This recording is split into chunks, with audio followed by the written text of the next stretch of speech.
ମୋ ନାଁ ସିଲୁ, ବୟସ 19 ବର୍ଷ। ଦେଖିବାକୁ ଗୋରା। ଆମ ପରିବାର କହିଲେ ବାପା, ବୋଉ, ଆମେ ଭାଇ ଭଉଣୀ 2 ଜଣ। ବଡ଼ ଭଉଣୀର ବାହାଘର ସରିଯାଇଛି। ବାପା ଗୋଟେ ପ୍ରାଇଭେଟ୍ କମ୍ପାନୀରେ ଇଲେକ୍ଟ୍ରିକାଲ ଇଞ୍ଜିନିୟର ଭାବରେ ଚାକିରି କରନ୍ତି। ତାଙ୍କ ଦରମା ମାସକୁ 30,000 ଟଙ୍କା।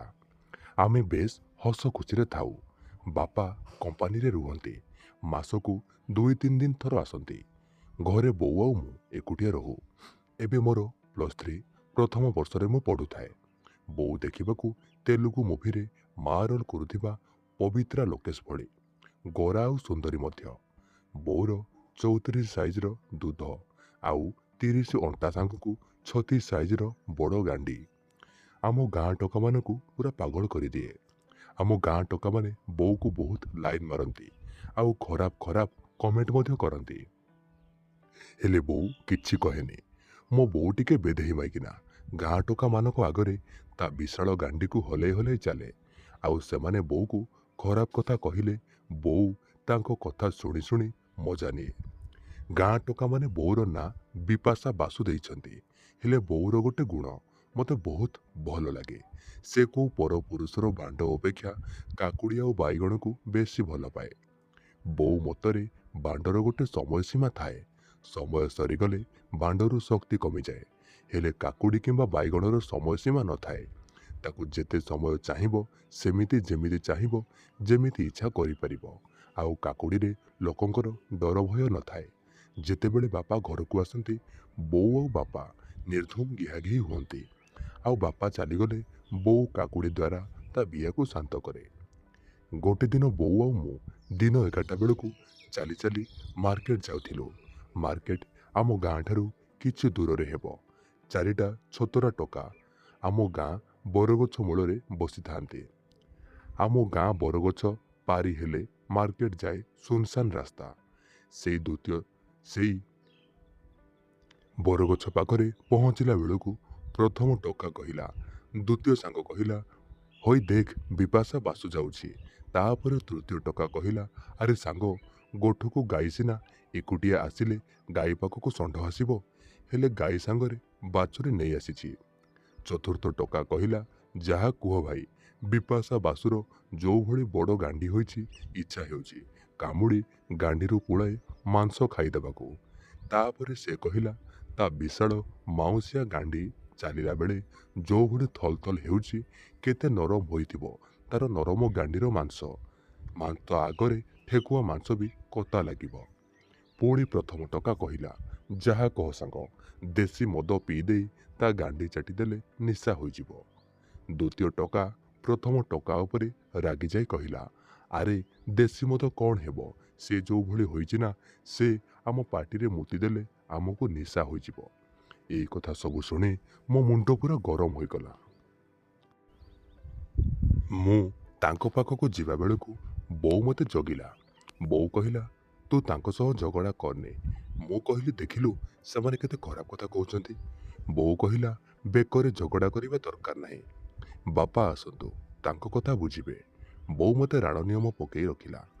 ଆମେ କିଛି ନ କହି ଚୁପଚାପ ମାର୍କେଟକୁ ଚାଲିଗଲୁ। ସତ କହିବାକୁ ଗଲେ ସେମାନଙ୍କ କଥା ଶୁଣି ମୋର 8 ଇଞ୍ଚର ବାଣ୍ଡ ପୁରା ଛିଡ଼ା ହୋଇଗଲା। ଆଉ ବୋଉ ମୋ ଠାରୁ ଅଧିକ ଉତ୍ତେଜିତ ହୋଇଗଲା। ବୋଉର କାକୁଡ଼ି ବାଇଗଣ କଥା ସେତେବେଳେ ମୋତେ ଜଣା ନଥାଏ। ଆମେ ସବୁ କାମ ସାରି ଶେଷରେ ପରିବା କିଣିବାକୁ ଗଲୁ। ବୋଉ ପରିବା କିଣିଲା ଆଉ କାକୁଡ଼ି ସବୁ ଲମ୍ବା ଆଉ ମୁସଳିଆ ଦେଖି ଆଣିଲା। ମୁଁ ବୁଝିପାରୁନଥାଏ ବୋଉ ଏତେ ବଡ଼ ବଡ଼ କାକୁଡ଼ି କ'ଣ ପାଇଁ ଆଣୁଛି। ହେଲେ ସେ କାକୁଡ଼ି ମାତ୍ର 6-7 ଇଞ୍ଚର ହେବ। ତାପରେ ଆମେ ଘରକୁ ଫେରିଆସିଲୁ। ଏହାର 2-3 ଦିନ ପରେ ଗୋଟେ ଦିନ ଅଧା ରାତିରେ ମୋ ନିଦ ଭାଙ୍ଗିଲା। ମୋତେ ବାରିପଟରେ ଗାଧୁଆ ଘରେ କାହାର ପାଟି ଶୁଭିବାରୁ ମୁଁ ଉଠି ପଡ଼ିଲି। ମୁଁ ଦେଖିଲି ଘରେ ବୋଉ ନାହିଁ। ସେ ମୋ ପାଖରେ ଶୋଇଥିଲା। ମୁଁ ଭାବିଲି ସେ ବୋଧେ ଏକକି ଝାଡ଼ା ଯାଇଥିବ। ମୁଁ ପୁଣି ଶୋଇଲି। ହେଲେ ଚିତ୍କାର ଟିକେ ଜୋରରେ ଶୁଭିଲା। ମୁଁ ଟିକେ ଡରିଗଲି। ମୋ ମନରେ ବିଭିନ୍ନ ପ୍ରକାର ଚିନ୍ତା ଆସିଲା। ମୁଁ ଭାବିଲି ବୋଉର କ'ଣ ହେଲା। ମୁଁ ଯାଇ କବାଟ ବାଡ଼େଇ ବୋଉକୁ ଡାକିଲି। ବୋଉ କହିଲା, କ'ଣ କହୁଛୁ? ମୁଁ କହିଲି, କ'ଣ ଏମିତି ପାଟି କରୁଛୁ? ବୋଉ କହିଲା, ଝାଡ଼ା ଆସିଛି। ମୁଁ କହିଲି, ମୁଁ ଏଇଠି ଅଛି, ତୁ ଝାଡ଼ା ବସିକି ଆସ। ବୋଉ କହିଲା, ତୁ ଯା ଶୋଇବୁ, ମୋତେ ଟିକେ ସମୟ ଲାଗିବ। ତାପରେ ମୁଁ ଆସି ଶୋଇଲି। କିଛି ସମୟ ପରେ ପୁଣି ଶବ୍ଦ ଶୁଭିଲା, ହେଲେ ଏଥର ଆଉ ଟିକେ ଜୋରରେ ଶୁଭିଲା। ମୁଁ ଭାବିଲି ବୋଉକୁ ବୋଧେ ଭୂତ ଲାଗିଗଲା, ସେଥିପାଇଁ ସେ ଏମିତି ହେଉଛି। ମୁଁ ଧୀରେ ଧୀରେ କବାଟ ପାଖକୁ ଯାଇ ଶୁଣିବାକୁ ଲାଗିଲି। ବୋଉ ହୁଁ ହୁଁ କହି ଜୋରରେ କୁନ୍ଥାଉଥାଏ। ମୁଁ ଧୀରେ ଧୀରେ ଡାକିଲି, ବୋଉ ବୋଉ ବୋଲି। ବୋଉ ଏଥର ରାଗିଗଲା, ଆଉ ମୋ ଉପରେ ଚିଲେଇଲା। ବୋଉ କହିଲା, ତୋତେ କହିଲି ପରା ଯାଇକି ଶୋଇବାକୁ। ମୁଁ ପଳେଇ ଆସିଲି। କିଛି ସମୟ ପରେ ବୋଉ ପୁଣି ଚିଲେଇଲା। ଏଥର ମୋତେ ରାଗ ଲାଗିଲା। ମୁଁ ସିଧା ଯାଇ କବାଟକୁ ଦୁଲଦୁଲ କରି ପିଟିଲି, ଆଉ କହିଲି, ତୁ କବାଟ ଖୋଲିବୁ ନା ମୁଁ ଭାଙ୍ଗିବି। ଏତିକି କହି କବାଟକୁ ଠକ୍ ଠକ୍ କଲି। ତାପରେ ବୋଉ ବାଧ୍ୟ ହୋଇ କବାଟ ଖୋଲିଲା। ବୋଉ ଗୋଟେ ପୁରୁଣା ଲୁଗା ପିନ୍ଧିଥାଏ, ଆଉ ଭିତରେ କିଛି ପିନ୍ଧିନଥାଏ। ମୁଁ କହିଲି, କ'ଣ ହେଲା ଏମିତି ପାଟି କରୁଛୁ? ବୋଉ କହିଲା, କିଛି ନାହିଁ, ଝାଡ଼ା ଖୋଲା ହେଉନି। ମୁଁ କହିଲି, ତୁ ମିଛ କହୁଛୁ। ବୋଉ କହିଲା, ଆରେ ଆଜି ସକାଳେ କଦଳୀ ଖାଉଥିଲି, ହେଲେ କଦଳୀଟା ଟିକେ କଞ୍ଚା ଥିଲା। ତାପରେ ଶୋଷ ହେବାରୁ ପାଣି ପିଇଲି, ସେଥିପାଇଁ ଝାଡ଼ା ଖୋଲା ହେଉନି। ମୁଁ କହିଲି, ଘରେ ତ 4 ଦିନ ହେଲା କଦଳୀ ନାହିଁ, ତୁ କୋଉଠୁ ଖାଇଲୁ? ବୋଉ ଟିକେ ବିରକ୍ତ ହୋଇ କହିଲା, ତୁ ଏତେ ଯୁକ୍ତି ତର୍କ କାହିଁକି କରୁଛୁ? ବୋଉ ମୁହଁରୁ ଜଣାପଡ଼ୁଥିଲା ସେ କିଛି ଗୋଟେ ଅସୁବିଧାରେ ପଡ଼ିଛି, ହେଲେ ମୋତେ କହୁନି।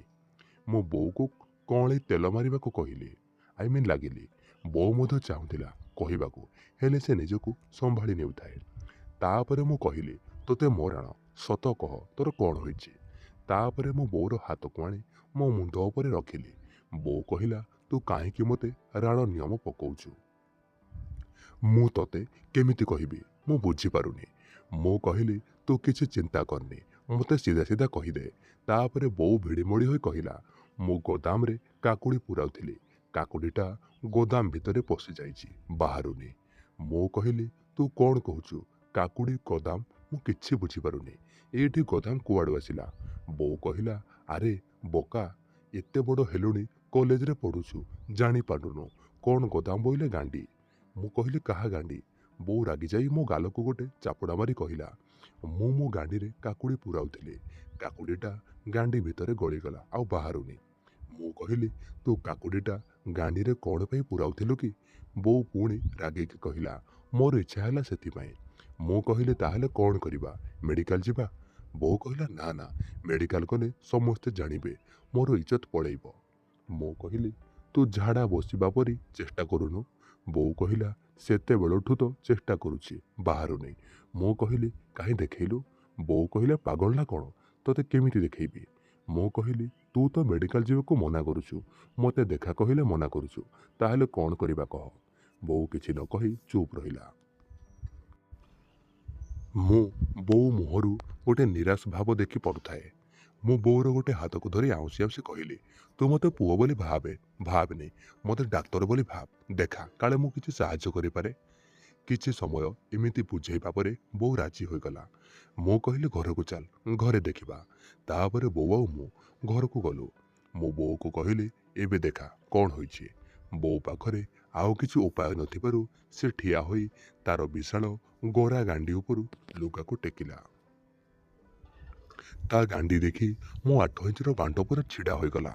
ମୁଁ ବୋଉର ଗାଣ୍ଡି ଫାଡ଼ିଆକୁ ମେଲେଇ ତା ଗାଣ୍ଡିକୁ ଦେଖିବାକୁ ଲାଗିଲି, ହେଲେ ତା ଗାଣ୍ଡି କଣା ବନ୍ଦ ଥିବାରୁ ଦେଖି ହେଲାନି।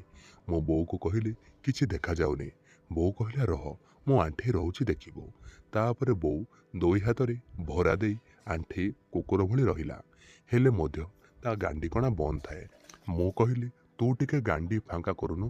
ବୋଉ ଟିକେ କୁନ୍ଥେଇଲା, ତାପରେ ତା ଗାଣ୍ଡି କଣା ଟିକେ ଫାଙ୍କା ହୋଇ କାକୁଡ଼ିଟା ଟିକେ ଦେଖାଯାଉଥାଏ।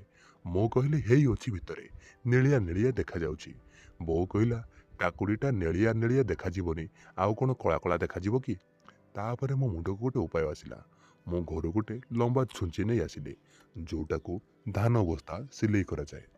ମୁଁ ସେଇ ବଡ଼ ଛୁଞ୍ଚି ଆଣି ବୋଉକୁ କହିଲି, ତୁ ଏବେ ଜୋରରେ ପ୍ରେସ୍ କର, ଯେମିତି କାକୁଡ଼ି ବାହାରକୁ ଆସିବ। ବୋଉ ଜୋରରେ କୁନ୍ଥେଇଲା, ଯେମିତି କାକୁଡ଼ି ଗାଣ୍ଡି ମୁହଁକୁ ଆସିଲା। ମୁଁ ଛୁଞ୍ଚିରେ କେଞ୍ଚିଲି, କାକୁଡ଼ିରେ ଛୁଞ୍ଚିର ମୁନଟା ଲାଖିଗଲା।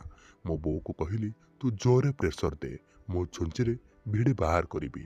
ବୋଉ କହିଲା, ଛୁଞ୍ଚିରେ କ'ଣ ବାହାରିବ? ମୁଁ କହିଲି, ଦେଖିବା, ଚେଷ୍ଟା କରିବା। ବୋଉ ଜୋରରେ ପ୍ରେସର ଦେଲା। ମୁଁ ଧୀରେ ଧୀରେ ଛୁଞ୍ଚି ଦ୍ୱାରା କାକୁଡ଼ିକୁ ଭିଡ଼ିଲି, ହେଲେ ଛୁଞ୍ଚିଟା ଖସିଗଲା। ମୁଁ କହିଲି, ରହ, ଆଉ ଗୋଟେ ଉପାୟ କରିବା। ବୋଉ ସେମିତି ଆଣ୍ଠେଇକି ରହିଥାଏ। ମୁଁ ଯାଇ ଚୁଲି ପାଖରୁ ଲୁହା ରଡ଼ ଆଣିଲି।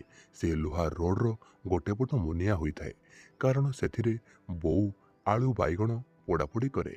ମୁଁ ସେଇ ରଡ଼କୁ ପଥରରେ ଘଷି ଘଷି ଆଉ ଟିକେ ମୁନିଆ କରିଲି, ଆଉ ତାକୁ ପାଣିରେ ଧୋଇକି ବୋଉ ପାଖକୁ ଆଣିଲି। ବୋଉ ଲୁହା ରଡ଼ ଦେଖି କହିଲା, ଏଇଟା କ'ଣ କରିବୁ? ମୋତେ ମାରିବୁ ନା କ'ଣ? ଏଇଟା ଯଦି ପଶିବ ତାହେଲେ ମୋର ଅନ୍ତ ପୁଟୁଳି କଣା କରିକି ମୋ ପାଟିରେ ବାହାରିବ। ମୁଁ କହିଲି, କିଛି ହବନି, ତୁ ରହ। ବୋଉ ପୁଣି ପ୍ରେସର ଲଗେଇଲା। କାକୁଡ଼ିଟା ଗାଣ୍ଡି ମୁହଁକୁ ଆସିଲା।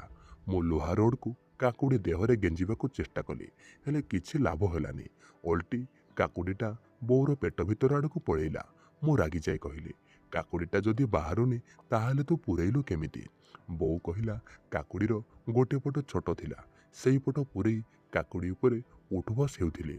ଜୋସ୍ରେ ଆସି କାକୁଡ଼ି ଉପରେ ଜୋରରେ ବସି ପଡ଼ିଲି, ଆଉ କାକୁଡ଼ିଟା ଭିତରେ ପଶିଗଲା। ତାପରେ ମୁଁ ମୋ ହାତର ସବୁ ଆଙ୍ଗୁଳି ଏକାଠି କରି ଛେପ ପୁଳାଏ ଲଗେଇଲି, ଆଉ ସବୁ ଆଙ୍ଗୁଳିକୁ ବୋଉର ଗାଣ୍ଡି ଭିତରେ ପୂରେଇବାକୁ ଚେଷ୍ଟା କଲି। ବୋଉ କହିଲା, ଦୁଇଟା ଆଙ୍ଗୁଳି ପଶୁନି, ଆଉ ହାତ କୁଆଡ଼ୁ ପଶିବ? ମୁଁ କହିଲି, ଏତେ ବଡ଼ କାକୁଡ଼ିଟା ପଶିଗଲା, ମୋ ହାତଟା କାହିଁକି ପଶିବନି? ମୁଁ ଚେଷ୍ଟା କଲି, ହେଲେ ମୋ ହାତ ଆଙ୍ଗୁଳି ମଧ୍ୟ ଭିତରକୁ ପଶିଲାନି। ତାପରେ ମୁଁ କହିଲି, ଯାହା ଲାଗୁଛି ତୋ ଗାଣ୍ଡି କଣାକୁ ମେଲେଇ ବଡ଼ କରିବାକୁ ପଡ଼ିବ। ବୋଉ କହିଲା, କ'ଣ କାଟିଦେବୁ ନା କ'ଣ? ମୁଁ କହିଲି, ନା ନା, ଏବେ ଦେଖ କେମିତି ତୋର ଗାଣ୍ଡି ଫାଡ଼ୁଛି। ମୁଁ ପ୍ୟାଣ୍ଟ ଖୋଲି ମୋର 8 ଇଞ୍ଚର ବାଣ୍ଡକୁ ବାହାର କଲି।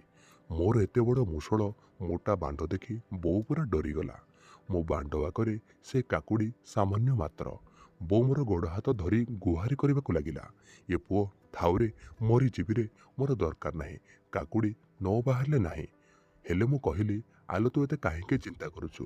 ତୋତେ କିଛି ଜଣା ପଡ଼ିବନି, ତୁ ମୋ କଥା ମାନ, ସବୁ ଠିକ୍ ହୋଇଯିବ। ତାପରେ ବୋଉ ଚୁପ୍ ହୋଇଗଲା।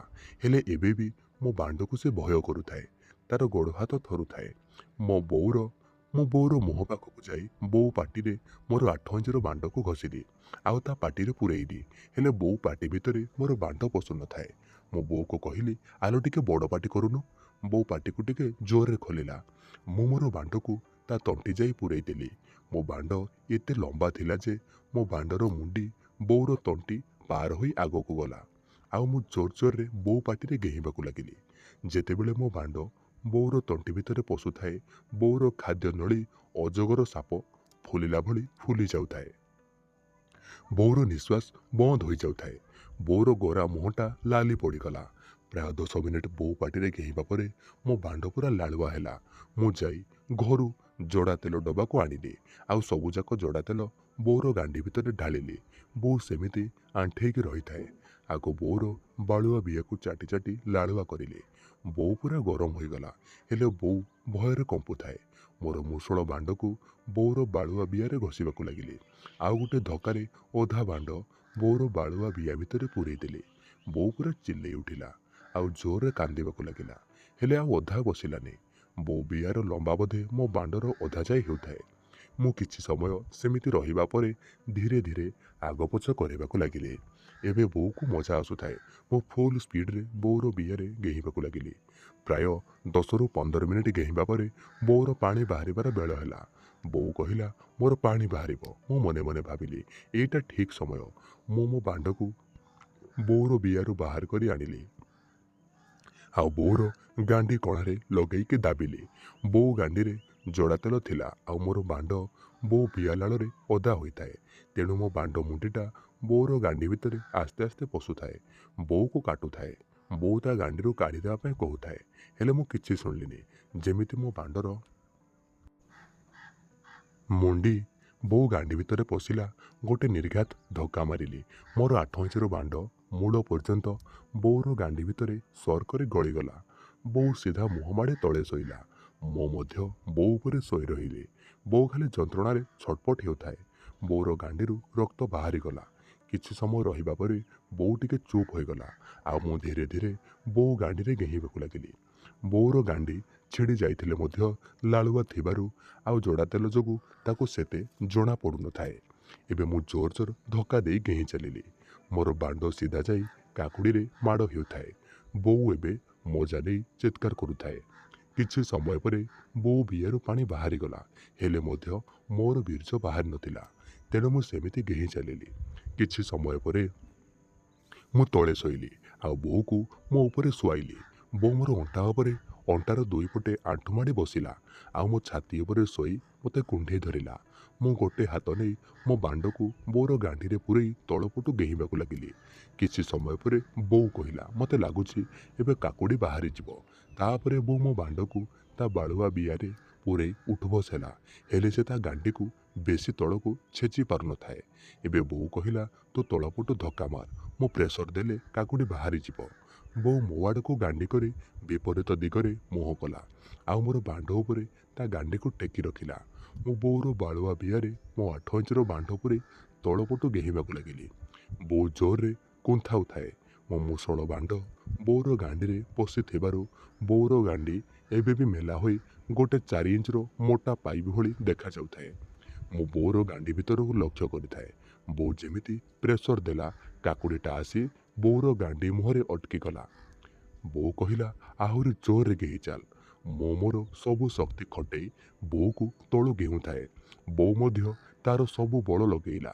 ଶେଷରେ କାକୁଡ଼ି ତା ବୋଉ ଗାଣ୍ଡି ଭିତରୁ ପିଚକିନା ଉଡ଼ିକି ଆସି ମୋ ମୁହଁରେ ମାଡ଼ ହେଲା। ତାପରେ ବୋଉ ଆଉ ମୋର ଏକାବେଳକେ ପାଣି ବାହାରିଗଲା। ବୋଉ ଆଉ ମୁଁ ମିଶି କାକୁଡ଼ିକୁ ଦେଖିବାକୁ ଲାଗିଲୁ। ବୋଉ କହିଲା, ଏଇ କାକୁଡ଼ି ପାଇଁ ଆଜି ମୋତେ ଗୋଟେ ମୁସଳିଆ ଲମ୍ବା ବାଣ୍ଡ ମିଳିଲା, ସେଇଟା ବି ମୋ ପୁଅର। ମୋର ଆଉ ଚିନ୍ତା କରିବା ଆବଶ୍ୟକ ନାହିଁ କି କାକୁଡ଼ି ବାଇଗଣ ଦରକାର ନାହିଁ। ବୋଉ ମୋତେ କୁଣ୍ଢେଇ ଗେଲ କଲା। ତାପରେ ବୋଉ ହାଲିଆ ହୋଇ ଶୋଇପଡ଼ିଲା। ମୁଁ ମଧ୍ୟ ହାଲିଆ ହୋଇକି ଶୋଇପଡ଼ିଲି। ସାଙ୍ଗମାନେ, କାହାଣୀ କେମିତି ଲାଗିଲା ଆପଣମାନେ କମେଣ୍ଟ ସେକ୍ସନରେ ଆପଣଙ୍କ ମତାମତ ନିହାତି ଜଣାଇବେ। ଆଉ ହଁ, ତା ପୂର୍ବରୁ ଯଦି ଆପଣମାନେ ଏ ପର୍ଯ୍ୟନ୍ତ ଆମ ଟେଲିଗ୍ରାମ ଚ୍ୟାନେଲରେ ଜଏନ୍ କରିନାହାନ୍ତି, ତାହେଲେ ଏହି ଭିଡ଼ିଓର କମେଣ୍ଟ ସେକ୍ସନରେ ଆମ ଟେଲିଗ୍ରାମ ଚ୍ୟାନେଲର ଲିଙ୍କ ପିନ୍ କରାହୋଇଛି।